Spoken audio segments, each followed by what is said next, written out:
বন্ধুরা, আজকে আমি এই এসিটার সমস্যা নিয়ে কথা বলবো। দেখতে পাচ্ছেন, এটা একটা প্যাকেজ ইউনিট 5 টনের। এই এসিটার সমস্যা ছিল এই যে একটা সার্কিট বোর্ড দেখতে পাচ্ছেন, এই যে দেখা যায় এটা এটা হলো যে মোটরের ঘোড়ায় আমাদের কম্প্রেসার চলতো, কিন্তু এটা থেকে কমান্ড দিত না এটাকে চালানোর জন্য। তো এখন এটা আপাতত ডিসকাউন্ট করে দিছি, এটা নতুন ডিভাইস আমাদের কাছে নাই। বন্ধুরা, কিছু থার্মোস্টার ডায়াগ্রাম দেখে আপনাদের। থার্মোস্টার দেখতে পাচ্ছেন, যারা স্পিড এসে কাজ করে তারা এটা বুঝবে না যে এটা কি। এই যে এরকম থার্মোস্টার এরকম আছে, দেখতে পাচ্ছেন যে জিতে বন্ধু যেটা ফ্যান বোঝায়। এই যেটা ফ্যান, এটা মোটর, এটাকে জি বোঝায়। তারপর দেখতে পাচ্ছেন ওয়াই, ওয়াইতে বোঝায় কম্প্রেসর।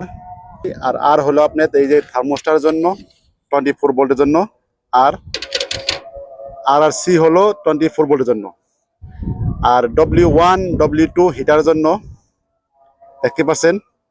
যাই হোক বন্ধুরা, এখন আমি পাওয়ার অন করে দেখবো যে আমার মোটর চলে কিনা। এবং ক্লাইমিটার লাগাইছি, ক্লাইমিটার কত আম্পিয়ার নেয় সেটা দেখবো। এটা হলো আমার পাওয়ার সুইচ।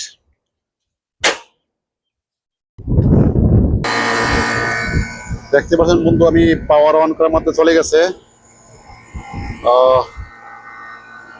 37-36 অ্যাম্প আছে। আমার মোটরও চলে গেছে, ঘুরে গেছে।